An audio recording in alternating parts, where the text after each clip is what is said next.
This is the Future X Podcast, episode 15. In each episode of the show, we interview a platform designer, author, or publisher. They'll talk about how to build online communities that are diverse, welcoming, and safe. Now, here's your host, Lee Schneider. This is the Future X Podcast. I'm Lee Schneider. Let me introduce our next guest the way he introduces himself. Born of steel, fire, and black wind, J.V. Hilliard was raised as a highlander in the foothills of a once great mountain chain on the confluence of the three mighty rivers that forged his realm's wealth and power for generations. His father, a peasant twerg, toiled away in industries of honest labor and instilled in him a work ethic that would shape his destiny. His mother, a local healer, cared for his elders and his warrior uncle, who helped raise him. JV, welcome to the show. That's the best introduction I've probably ever read. Well, it's a funny story behind it. I was asked one time to come on a podcast with a gentleman who said, I get a lot of people asking to be on my podcast, so submit something that is creative. And little did he know I'm a fantasy adventure author. So what I did was I sort of just cast myself into my own role as a chronicler of my realm of Warminster. And I wrote my bio, not knowing I was doing it for permanent purposes. I wrote it just to see if I can get on his podcast. He turned me down because he didn't think I was serious. and I said to him, I was like, you asked for this, but honestly, I use it a lot. And I get people say that to me a lot, that they like it because it's unique. It's not that.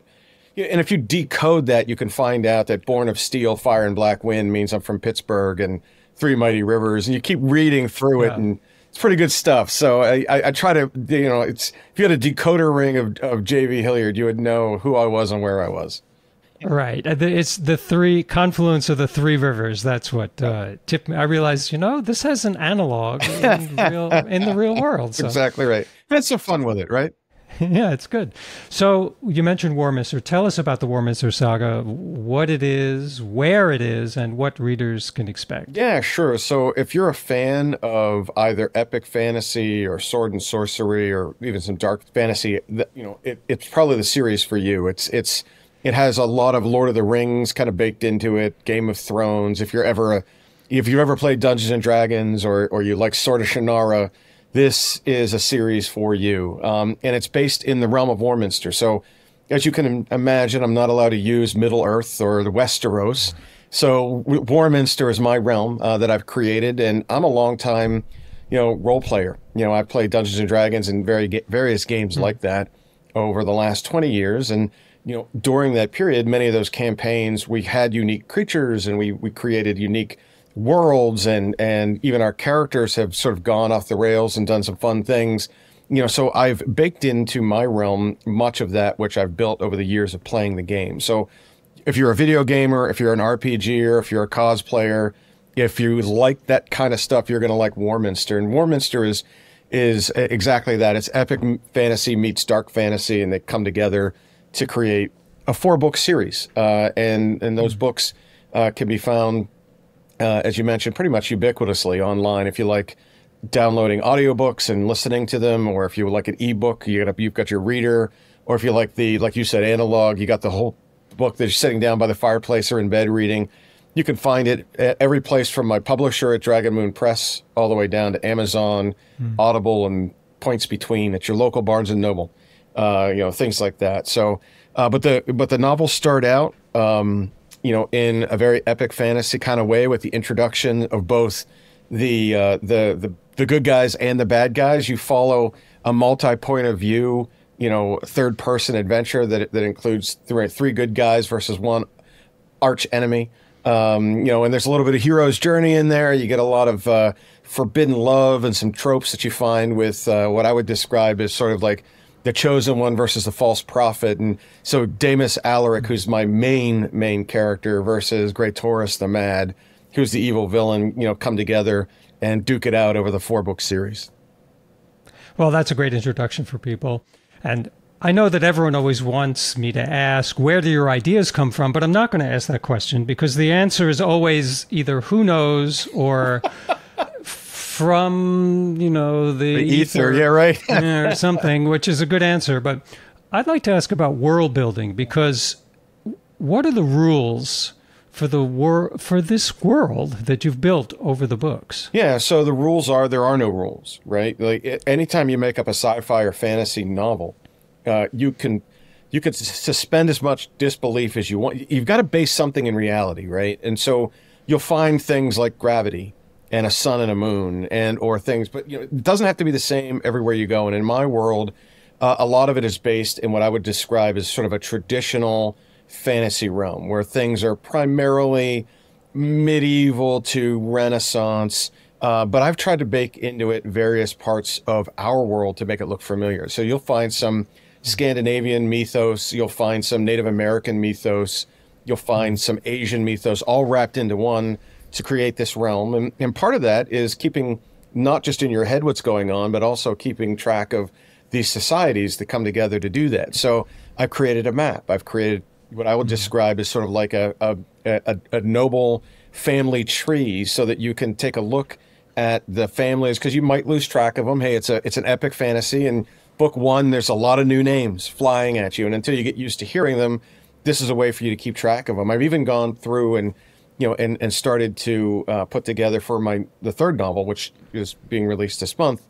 I even have what I would describe as sort of a flow chart for the Cathedral of the Watchful Eye, where both the bad guy and the good guy come from. So you get a sense of the types of positions that are all within this sort of, this worldwide church of the divine protectorate of Erud. And so you get a lot of that. And I think that helps people follow along, but it also immerses you in something that's fantastical, right? It's something that doesn't exist, but it's based in some of those realities, and it allows people to kind of pull you through. So whether you're Lord of the Rings and you see a sword and a shield and an elf, or you're Westeros and you see a sword and a shield and Jon Snow, you're going to find a lot of the same stuff in mine with a little bit of a twist. I like to put the Gothic in my stuff. I like to have my version of what I would describe as the Q, using a James Bond term. There's a city of inventors that creates the next generation technology, and some of that stuff gets used by the good guys and the bad guys in very important times during the series and things like that. So it has to be unique. And, the way that I've done it is I've borrowed from the best, and there are things out there that anybody can use, like an elf, and stuff like that. And I've put my own twist on them, but you'll see that all of my monsters are unique. You'll see most of my characters are pretty unique. And I hope folks like that. Well, you said there are no rules, but I bet there's consistency. Right. You can't pull out a sword and then it doesn't do what it's supposed to do. Right. I imagine. I also heard you talk about a flow chart. Do you find that the visualization of things helps you? It sure does. There are two types of writers. There is the pantser, the Stephen King style, which they write by the seat of their pants, and whatever they're writing, it's just flow. They can sit down and write, and it comes out. I'm the absolute opposite of that. I am a plotter or a planner. And for me, I reverse engineer my stories. I write the end, and then I go back to the beginning, and then I fill in the middle. And that's a little bit different than folks might be used to. And maybe that's my left-handedness in me or whatever. I don't know. But that's the way I see things. And therefore, I don't miss putting things in a very... when you're writing epic fantasy, there's a lot of details, and some of which are just there to character build or world build, and they're just there to make it unique. And it doesn't necessarily mean something super epic has to come from it. It just has to be something that makes you feel like, oh, he's thought about that detail. Like he has a different name for a copper coin. He doesn't call it just gold, or a credit. If you're writing sci-fi fantasy, it's he's thought through these things through, and they're called laurels and palmettes and things like that. And so all those details go into it. And without that flow chart, without that big board that I call it in my den, I'd get lost. And that way I keep everything regimented, and I'm not. I even do that when I go back and edit to make sure that if I use a word coin or I use the word gold, or if I use something that's just too generic, I try to go in and put my own little spin on it. That's cool. Yeah. It's really about a trust factor with the reader, right? There's a point where the reader has to kind of relax and go, okay, this author has got me. This is going to be okay. Sure, they're coming up with all these crazy names for things. And sure, maybe even physics don't work the same way. But it's at least I can trust it. And I think that's what makes people turn the pages, but it also makes them pick up the next book in the series. Yeah. I think you just hit the nail on the head. I mean, there's got to be enough reality that they can suspend the rest of the disbelief that they have to kind of follow along, right? So you have a situation where folks are already throwing themselves into a fantasy world. So they're ready to do that. They're ready to release, these mortal coils that we have in our world to enter into the realm of Warminster or Westeros or Shannara, wherever they want to go, they can do that. And so they're prepared to do that. And my kind of reader wants to do that. So all I'm doing is just baiting them in and biting, here's a little bit, here's some bait, here's a little bit of tidbit here, something that you'll like. And then oftentimes, I've got to be honest, I hear a lot about that at conventions and book signings, and people that like it, or people that want more of it, or people, tell you, how they appreciate the effort of detail that you put into something as part of that, even though they, sometimes they might have to go back and look and see what it means. They're willing to do, they'll go to a glossary somewhere, and check it out. So I'm doing that too. Yeah. You talked about feedback. So what kind of response has the series gotten in the fantasy community? Well, it's more than I expected. At first, I wrote this thing, and I am out there in a sea of other books to many respects. But what it really comes down to is people that have read it have had an overwhelmingly positive response, to the point where I've optioned the intellectual property of the novel to a virtual reality, augmented reality company that's going to be making a video game out of it in 24 and 25. And I'm in the process now of transitioning this into a graphic novel. A lot of the feedback that I've got is, your descriptions are really rich, and I want to see this, not just read it.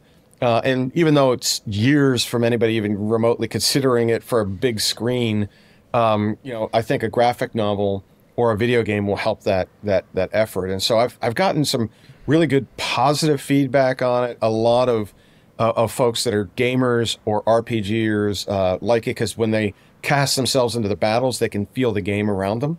And that it's not lit RPG in the way that some authors and novelists do. This is really, I think the battle scenes harken back to gamers. They'll really kind of get it from that single shooter point of view. But I also think that folks like it because it's different. Like I haven't done the same tropes everywhere. Sure, there's spell casting and stuff like that, but I've created my own pantheon of gods, and the feedback that you get is humbling, right? A lot of times people will tell you not only what they like, but what they don't like.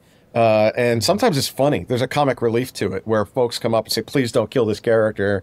I like this character. And meanwhile, you already know they're dead. They just haven't read that far. And you're like, oh, well, you might come back to me at the next convention and let me have it a little bit. But, I think that, when someone comes to you that you don't know and they hand you a piece of fan art that they've done, I try to put that stuff up on my website and use it in social media and thank people for that. And I even had one guy at my last convention in Richmond come up and he made a baseball card out of me. He has a collection of baseball cards that he has of his favorite authors, and he gets them to sign at conventions they go to. And I didn't even know what he was doing. He was handing me this card.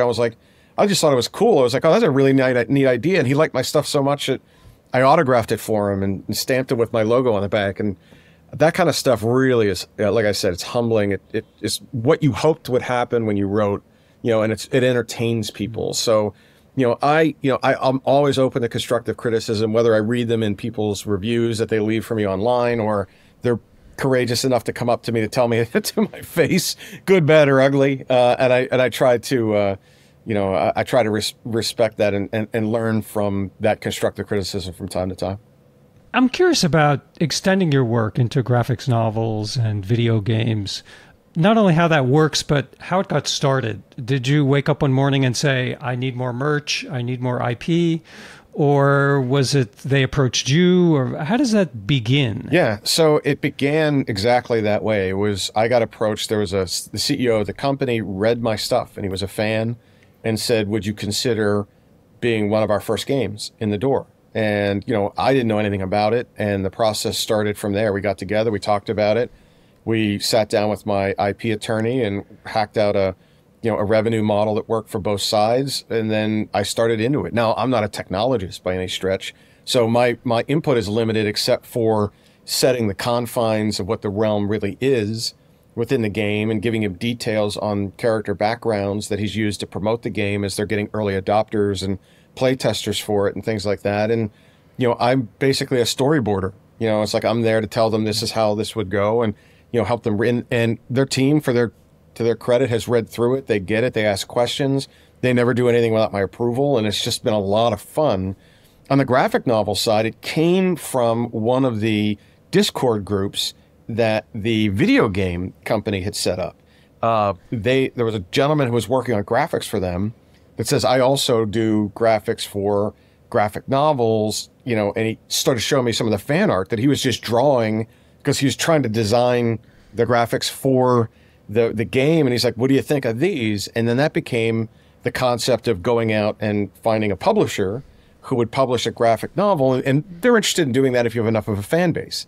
And so one came to me, the other, I went to find them, because I think for any artist, you want to be in as many media as you can. And the medium of books or ebooks or graphic novels or video games or movies or whatever, that helps get your product out there. And I look at, because I'm a very entrepreneurial person, I look at this as I am my brand and my books are my product. And now I've got additional product to sell, as you mentioned, more merch. In this case, here's a video game, or here's a graphic novel for an adaptation for those adults like this guy right here that still read comic books. We don't call them comic books anymore. We call them graphic novels as an adult.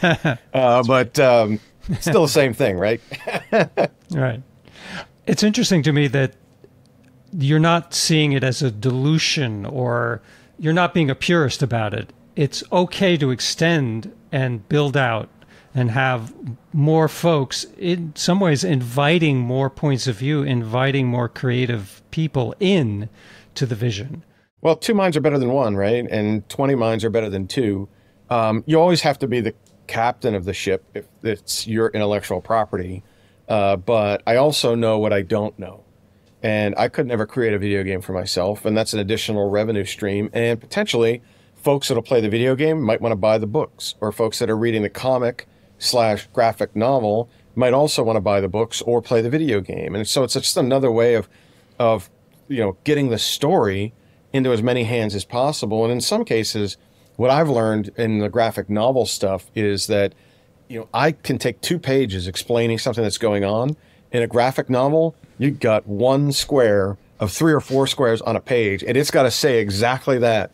So they're taking my verbose nature and they're putting it on 1 square, and that's tough. The video game stuff, in my head I see things, and on the screen you see something and you're like, that's not it, but that's good enough, right? It doesn't have to be perfect. It just has to be something that's that you can explain or make sense. And like you said, it's like you're inviting other people in to help you. And I don't look at it as change or threaten in any way. I look at it as more helping it get into another medium so other people can enjoy it that might not pick up a 500-page novel, but they'll jump on their phone and open up an app and go to the video game. That's good enough for me. It's interesting that people are going to come at this from different directions.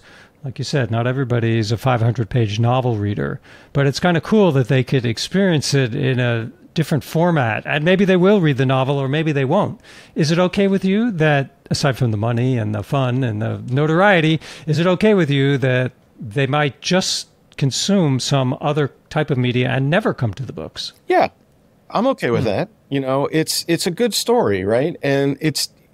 And I'm not, like you used the term purist before. I think that's a really good term, because what I found out in helping to build a video game, and what I'm finding out in helping to put together this graphic novel, is that it's never going to be the same. Like, there's things that they can do within the confines of a video game that I'm never going to be able to do in the confines of a novel, and vice versa, right? So it's, I don't look at it as a dilution as much as I look at it as a building. This is another way that you can experience the realm of Warminster. And I think that's just as good. The story is still there. The basics of it. You might not get, my, Hawthornian description of some of the characters, or you may not be as immersed in it as you were reading it. But, like, I'll give you a perfect example. My wife doesn't read. She listens to audiobooks. Her life doesn't allow her, with kids and work and travel and all the kind of stuff that happens. That's the way she consumes my books. And if I didn't have an audiobook for her, she wouldn't even know what was happening. And my voice actor is well known in the fantasy realm. He's done plenty of books for that and has a sort of his own gravity to it. And when I read my book, I hear his voice now. You know what I mean? And so these things converge, and I think that's all good. And it's okay for people to, like different characters or like different forms of it. I just want to make it available as much as I can. Now, in our briefing, you told me that the series is ending in December 2023. How does all this fit into it, and what's happening next? Yeah, sure. So book 3 comes out this month, and the last book, The Echoes of Ghostwood, will come out right before the holidays of this year, 2023. Beyond that, there's a couple of things that are in play. I've got a couple of shorter novellas that I'm working on currently that I've kind of taken inspiration from those I've met along my my book signings, where they tell me what characters they like and what they want to learn more about. And so these novellas are going to buy me time between this and the next series to introduce the origin stories of some of the more popular characters, right? So they're not going to be 500-page stories. They might be 180-page stories, or, something like that, where they're small stories that give sort of like a peek behind the curtain to a character that is popular and people might want to buy that book. Right. And, it's something that'll be easily digestible. It's stuff that I'll have done in sort of like the hopper, so that the minute this goes in the new year, I'll be launching a couple of those, and that'll buy me time to get through what I need to get through to get to the next series of what I think is going to be 3 books. Might again be 4 or 5. We don't know at this point, but I've got the crux of the story. Like, I know how it continues, but we'll see what that looks like when I get there. But for now, this is a way of keeping elements of the story fresh, keeping readers engaged, looking for the next thing that's available, something that I can get out that's easily digestible and will get people talking, which will also allude to the conclusions that are going to happen in the next series that they didn't get from this series, which I think that's important. Then they'll know the background story and be able to take that into what they're going to be reading and understand that better. And I think that encourages that cross-pollination of product. Well, that's an ingenious idea, and it makes me also curious about building an online community, connecting with people online. Is it a gaping maw to be filled and therefore terrifying, or is it just something that you do? What's your emotional response to being present online? Do you feel you always have to be there, or there can be gaps, or where does it land with you? Yeah, that's the answer to your question is both yes and no. It is a gaping maw. This is giant, hideous black hole that can never be filled.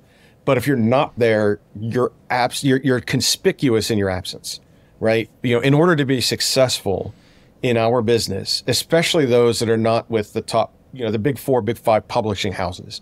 And that's everybody except for just a select few.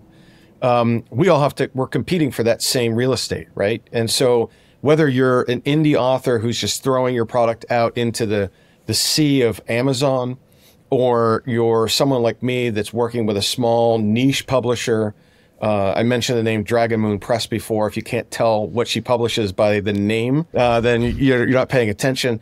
But that kind of stuff, it allows me to not just build those communities. It allows me to build a newsletter list. It allows me to stay in touch with my readers. It allows them to tell me what they like and what they don't like, what they want to see more of. And that informs me when I'm writing the next novels. And I'm not arrogant enough to not want to give them what they want to see, right? So, like, even though I might want to know this end of the story is the way that I see it, when 20 other people are telling me, no, we want to see the end, then you don't have what happened at the end of Game of Thrones on HBO, where everybody was cheering for Daenerys, and I'm not going to spoil it, but it didn't work out like most of us wanted it to work out, and then you leave with a sour taste in your mouth.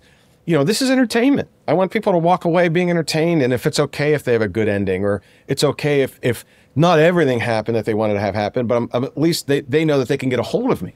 So whether it's DMing me or, finding me on my Discord channel, or, just, sending me notes through my website, whatever. I want to be present so that when people do reach out, I'm listening to them. They feel like they had a chance to connect with me. I'm not just some, crazy artist that's living in his basement and comes out just to feed himself once a week. Like, that's not what I'm doing. Like, I'm here. Talk to me. What do you want to see? And I'll see what I can do to make it happen.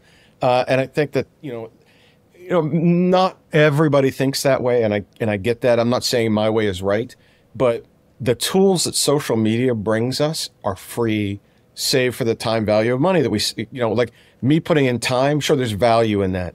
I get that, but I'm getting the value back out. People know who I am. They follow me. They like my stuff. They buy my stuff. They contact me. And that's what you want. And I can't, if I were at one of the larger publishing houses, I might not need it as much. And frankly, that would probably be taken out of my hands and put in the hands of professionals to do, and let them kind of run with it because they know what they're doing. I'm not that. I might never be that. So for me to be successful in this mid-marketplace, I've got to use every tool that's at my disposal. And to do that, I use social media, among other things, like going to book signings, libraries, conventions, speeches, book clubs, you name it. Just, I hit it all. You just can't be shy with that kind of stuff. What's your favorite part of being an author? My favorite part is when someone comes up to you and tells you what they like about the book. As stupid as it sounds, if you would have asked me that 2 years ago, I would have said finishing the first novel. Now it's like, this is what I do. It's no longer, this was, this thing I kicked off my bucket list.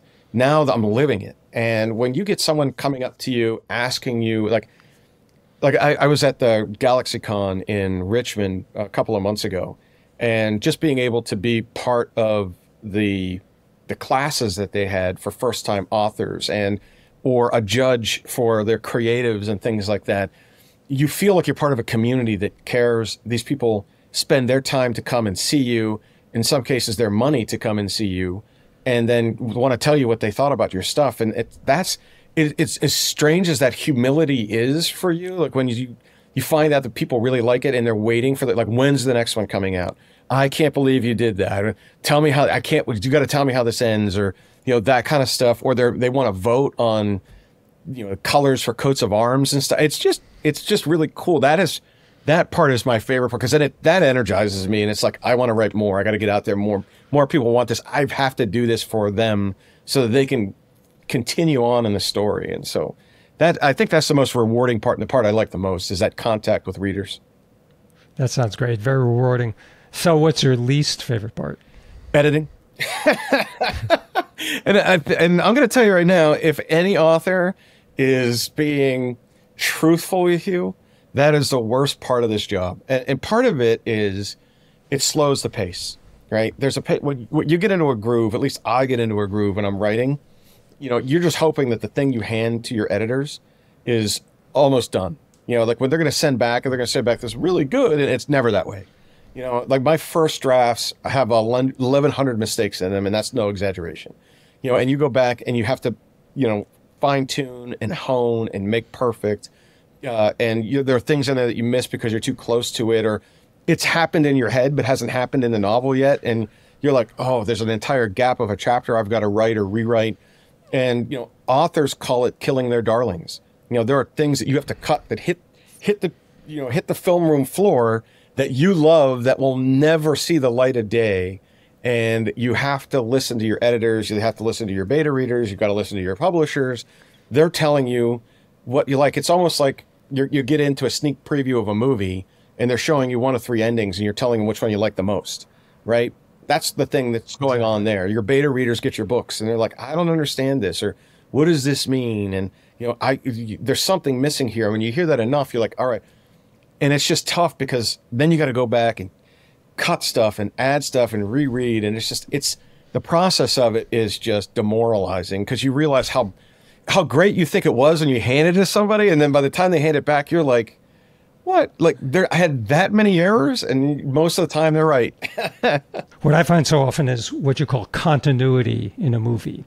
I'll have someone put a glass of water on the table and then realize in the chapter before I had them sell the table. and there is no table. or, you know, I can't remember what color. I said their eyes were green, right? Yeah. You know, all those kind of things. And that's where charts and graphs and notes and things like that, just to keep the continuity going, is hard. How do you find beta readers? I think beta readers are, to the most part, well-intended. They try to help as much as they can. And in many instances, I'm a beta reader back for them. And that way it's authors helping other authors. And they know the space. And what I mean by that is if I handed my book to my mother, she's going to say it's the greatest thing she's ever read, right? That's not what I need. I need someone that understands fantasy adventure, sword and sorcery, epic fantasy, dark fantasy. And they understand the nuance, the differences, so that they can say, I don't get this. Or this is missing, or I'd like to see this, or we enjoy that. And then you know what more to put in. And I think that helps, or frankly, what more to take out. You know, and I think that they're extraordinarily helpful. And, you know, I would not want to launch a new book without it going out to a handful of trusted people that understand the marketplace, that are going to say, wow, this really fits into something, or it's not anachronistic. Like you're writing a book for the 80s, right? Like we don't want that. This has got to be something that's contemporary. And so you know, and you'll find that you make, I could name a couple of places where that's happened to me, where you're just like, oh yeah, that's right. Or you reference something that's a real life event that you can't reference because it didn't happen in your fantasy world. You know, they catch that, you know, and you're like, aha, you know, and maybe an editor might pass that over because they're not used to editing, or they edit multiple genre, where that beta reader is going to say, this doesn't make sense because this doesn't exist in this world. Right. Yeah. Now, do you reach out to these people? How do you locate them? Yeah, in most instances, I've found them on social media. That tool I talked about before, right? You know, you got folks out there, they'll reach out and say, I'm looking for beta readers, or I'm willing to be a beta reader, or my publisher has had a host of beta readers that like the idea that they are getting an advanced reader copy, and they're influencing the outcome of a final product as part of that. There's people out there just like to read, and they're good at it, and they know what good stories are. And so you find them there. You know, for me too, I had a sort of a built-in group of the perfect kind of beta readers for me.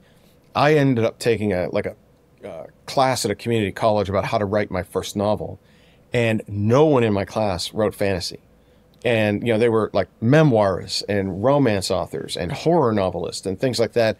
And I was the only one. And so whenever they were reading it on a weekly basis, my updates, and they were grading me on it, there were things in there that they caught that, you know, fantasy readers might not have caught.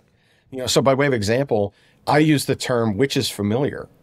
And, you know, for me, in a fantasy world, everybody knows that's a black cat or a bat or some rat that they can see through, things like that. No one in the class knew what a witch is familiar was. If I would have given it only to people that had read fantasy, they would have glazed right over it. So I had to stop, and it allowed me to go back and just add one sentence to explain what that creature was, and that terminology meant for those that might be reading their first fantasy novel.